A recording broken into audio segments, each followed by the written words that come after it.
नमस्कार दोस्तों, मैं हूं राहुल और आप देख रहे हैं बैंकिंग गुरुजी। दोस्तों, इस वीडियो में हम लोग ऐसे टॉपिक पर डिस्कस करने वाले हैं जो अक्सर स्टूडेंट्स के दिमाग में होती है। अक्सर लोगों के मन में ये समस्या होती है पजल सॉल्व करने को लेकर। पजल सॉल्व नहीं हो पाते हैं, अगर सॉल्व होते भी हैं तो टाइम ज़्यादा लग जाता है। तो इस वीडियो में हम लोग यही डिस्कस करेंगे कि आखिर आपको पजल सॉल्व करने में अपनी स्पीड को कैसे इंक्रीज करनी है, किस तरीके से आप इस स्पीड को इंक्रीज कर सकते हैं, और अगर आपसे पजल सॉल्व नहीं होती है तो वो फिर कैसे सॉल्व होगी। इसी अप्रोच के बारे में हम बात करेंगे दोस्तों।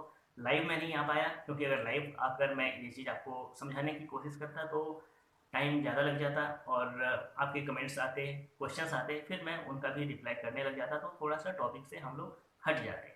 मैं लाइव आऊँगा, लाइव आने के बाद आपके जो सवाल हैं वो सवाल भी लूँगा, आपके डाउट्स भी क्लियर करूँगा। एक दो दिनों में हम लाइव आएंगे और आपस में बातचीत भी करेंगे। आज के वीडियो में जो अगर आपको कोई डाउट होगी वो भी आप मुझसे उस वीडियो में पूछ सकते हो। तो चलिए स्टार्ट करते हैं हम लोग। देखिए, अगर आप पजल सॉल्व करना चाहते हो, आपको स्पीड इंक्रीज करनी है, अगर आप डिफिकल्ट पजल में फंस जाते हो तो वो फिर आप किस तरीके से उस चीज़ को टैकल कर सकते हो। देखिए, सबसे इंपॉर्टेंट चीज़ होती है प्रैक्टिस। आपको प्रैक्टिस तो भाई करनी ही होगी, लेकिन सबसे इंपॉर्टेंट चीज़ है कि प्रैक्टिस करें, लेकिन स्मार्ट वे में प्रैक्टिस होनी चाहिए। अब स्मार्ट वे के बारे में हम बात करते हैं कि आखिर किस स्मार्ट वे से आप प्रैक्टिस कर सकते हो। देखिए, बहुत सारे स्टूडेंट्स क्या मिस्टेक करते हैं। मिस्टेक क्या करते हैं, प्रैक्टिस करनी है, चलो प्रैक्टिस करनी स्टार्ट करेंगे। एक दिन में 10 पजल सॉल्व करेंगे, 15 पजल सॉल्व करेंगे, हो सकेगा तो उससे भी ज़्यादा सॉल्व करेंगे। लेकिन आपको ये चीज़ें नहीं करनी है दोस्तों। आपको प्रैक्टिस करनी है, लेकिन आपको कोशिश करनी है कि आप एक दिन में 4-5 पजल ही सॉल्व करो। एनफ है, काफ़ी है। उससे ज़्यादा सॉल्व नहीं होती है, टाइम नहीं मिल पाता है तो कोई बात नहीं। आप एक दिन में 4-5 पजल ही सॉल्व करो, उससे ज़्यादा मत करो। लेकिन सबसे मोस्ट इंपॉर्टेंट चीज़, आप एक ही पजल को कम से कम 3 बार सॉल्व करो। देखिए, मेरी पजल भी पहले बहुत ज़्यादा वीक थी, मैं भी पजल सॉल्व नहीं कर पाता था, करता भी था तो स्पीड कम होती थी। तो मैंने क्या किया, मैंने वही किया। देखो, पजल सॉल्व करने के लिए सबसे इंपॉर्टेंट होती है आप पजल को समझो, उसे फील करना पड़ता है। ठीक है। देखो, कोई पजल ऐसा नहीं होता है जो सॉल्व नहीं हो। हर चीज़ जो भी पजल में होती है वो इस तरीके से दी जाती है कि आप उसे सॉल्व करो। बस ज़रूरत है आपको उसे समझना। आप पजल में क्या बोल रहे हैं उस चीज़ को समझो, समझने की कोशिश करो। और ये समझ कैसे पैदा होगी, ये फील कैसे पैदा होगा, ये सिर्फ प्रैक्टिस से पैदा होगा। और प्रैक्टिस भी स्मार्ट वे में होनी चाहिए, तभी ये फील पैदा होगा। देखिए, अभी की सिचुएशन क्या है, काफ़ी सारे पजल ऐसे होते हैं जिसमें कि ज़्यादा पॉसिबिलिटी बनते हैं, 3 पॉसिबिलिटी 4 पॉसिबिलिटी होती है।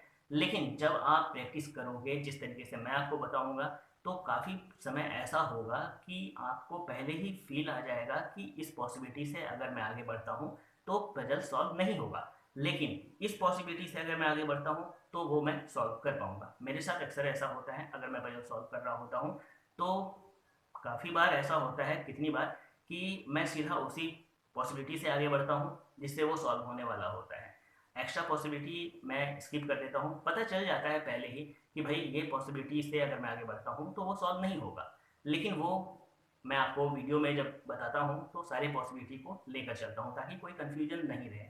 सारे कन्फ्यूजन को मैं कोशिश करता हूँ कि आपकी दूर कर सकूँ। इसीलिए जब भी मैं वीडियो बनाता हूँ तो मैं सभी पॉसिबिलिटी को इंक्लूड करके चलता हूँ। लेकिन सॉल्व करते टाइम में फील आ जाता है। अब ये फील कैसे आता है, अब देखो, मैं 3-4 बार सॉल्व करने के बारे में आपको बोल रहा हूँ, लेकिन वो 3-4 बार आपको किस तरीके से सॉल्व करनी है। देखो, आपने फर्स्ट टाइम सॉल्व करना स्टार्ट किया, सारे स्टेटमेंट्स आपने पढ़े, जो स्टेटमेंट्स डायरेक्ट सेट हो रहे हैं उसे आपने डायरेक्ट सेट किया, जो स्टेटमेंट्स बाद में यूज होने वाले हैं उसे आपने नोट डाउन किया। ठीक है, इस तरीके से आपने फर्स्ट टाइम में सॉल्व कर लिया, बहुत बढ़िया। फिर आप क्या करो, उस पेज को जिस पेज में आपने सॉल्व किया है उसे साइड में रख दो। सेकेंड टाइम फिर से पूरी पजल सॉल्व करो, फिर से स्टेटमेंट्स नोट डाउन करो। और इस बार क्या करो, फर्स्ट टाइम आपने जहां से पजल स्टार्ट की थी सॉल्व करने की, कोशिश करो कि इस बार आप कुछ नए वे से सॉल्व कर पाओ। कोशिश करो कि इसका और सेकंड वे क्या हो सकता है सॉल्व करने का। ठीक है, सेकंड वे ढूंढने की कोशिश करो, पूरा पजल पढ़ो, स्टेटमेंट्स पढ़ो, अच्छे से समझने की कोशिश करो। अगर सेकंड वे मिल रहा है तो कोशिश करो कि नेक्स्ट टाइम जब आप सॉल्व कर रहे हो तो सेकंड वे से वो पजल सॉल्व होनी चाहिए। ठीक है। थर्ड टाइम, थर्ड टाइम की बात कर रहा हूँ, तो थर्ड टाइम में अब देखो, ऐसा जरूरी नहीं है कि हर पजल 2-3 तरीके से सॉल्व हो सकता है कि बहुत सारे पजल ऐसे होते हैं जो सिर्फ एक ही वे से सॉल्व होने वाले होते हैं। तो ऐसे टाइम पे अगर थर्ड टाइम आप सॉल्व कर रहे हो तो आपने जो फर्स्ट या सेकंड वे में सॉल्व किया था, जो आसान आपको लगा कि इस तरीके से मैंने सॉल्व किया तो टाइम मेरा बचा, तो थर्ड टाइम में जब आप सॉल्व कर रहे हो तो जो आसान वे था उस वे से सॉल्व करो। थर्ड टाइम में भी आपको वही चीज़ करनी है, जो पेज में आपने सॉल्व किया है उस पेज को आप उठाओ, साइड में रख दो, फिर से पूरे पजल को पढ़ो। ठीक है। अब देखो, आपको ये थोड़ा अजीब लग रहा होगा कि एक ही पजल को 3 बार सॉल्व करने से क्या फ़ायदा होने वाला है, लेकिन मुझ पर बिलीव करो, मैंने यही किया था। ठीक है। ऐसा करने से क्या होता है कि पजल के लिए एक अंडरस्टैंडिंग पैदा होती है। आप उसे समझ पाते हो कि वो क्या कहना चाह रहे हैं, आपसे क्या करवाना चाह रहे हैं। वो समझ पैदा होनी बहुत ज़रूरी है, और वो आपको यही वे इस्तेमाल कीजिएगा तब पैदा होगी। ठीक है। आप ऐसा ट्राई करो। मैं बोलता हूँ आप 1 महीने ट्राई करो, 1 मंथ। ठीक है। 1 महीने ट्राई करो, आपको इम्प्रूवमेंट नज़र आएगी। अब देखो, टाइम तो लगता है भाई, कोई भी चीज़ आपको सीखनी है तो उसमें समय तो लगेगा। 1 मंथ का टाइम मैं बोल रहा हूँ, 1 मंथ से पहले भी आपको इम्प्रूवमेंट दिख सकती है, लेकिन 1 मंथ के बाद तो डेफिनेटली दिखेगी। आप ट्राई करो। ठीक है। ये बेस्ट वे है। पजल को आपको फील करना होगा। आप ऐसा करोगे, ये वे यूज करोगे, तो देखना कई बार आपको सॉल्व करते टाइम ऐसा होगा कि आप एक्स्ट्रा पॉसिबिलिटी को स्कीप कर पाओगे। जरूरी नहीं होगी आपके लिए कि 1-2 पॉसिबिलिटी को एक्स्ट्रा यूज करना। हो सकता है आपको पहले ही पता चल जाए कि अगर मैं यहाँ से आगे बढ़ता हूँ तो भाई सॉल्व नहीं होगा, अगर यहाँ से बढ़ूंगा तो सॉल्व होगा। ये चीज़ें आ जाती हैं प्रैक्टिस से। वो कौन सी प्रैक्टिस? स्मार्ट वे में जब आप करते हो एक पजल को 3 बार सॉल्व करना। कम से कम 3 बार तो सॉल्व करनी ही है। अगर आप चाहो तो आप 4 बार सॉल्व कर सकते हो, 5 बार सॉल्व कर सकते हो। मेरे केस में मैं हर पजल को 4 बार सॉल्व किया करता था, अभी भी करता हूँ। अभी भी मुझे कोई पजल मिलती है तो मैं 4 बार सॉल्व कर ही लेता हूँ। मज़ा आता है यार, मज़ा आने लग जाता है। ठीक है। आपको इंटरेस्ट पैदा करनी होगी पजल के लिए, पजल में आपको घुसना होगा, तभी आपसे वो सॉल्व होगा और स्पीड आपकी इंक्रीज होगी। ठीक है। देखो, किसी भी काम को ईमानदारी से करनी पड़ती है। आप किसी काम में घुस रहे हो तो पूरी तरीके से उसमें घुस जाओ, लग जाओ उसके पीछे। तो उम्मीद करता हूँ दोस्तों कि आपको ये चीज़ें समझ में आ गई होंगी।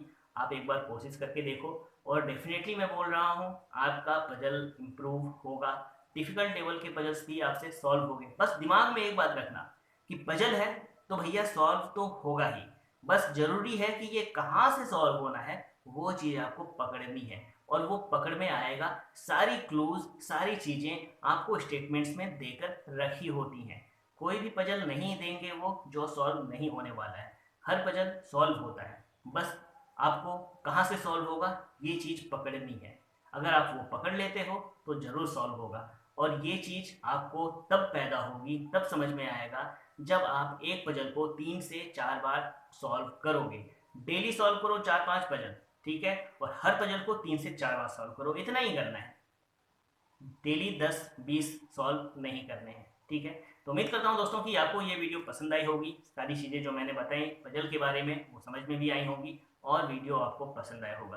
तो फिर मिलता हूँ आपसे अगले वीडियो में, तब तक के लिए धन्यवाद।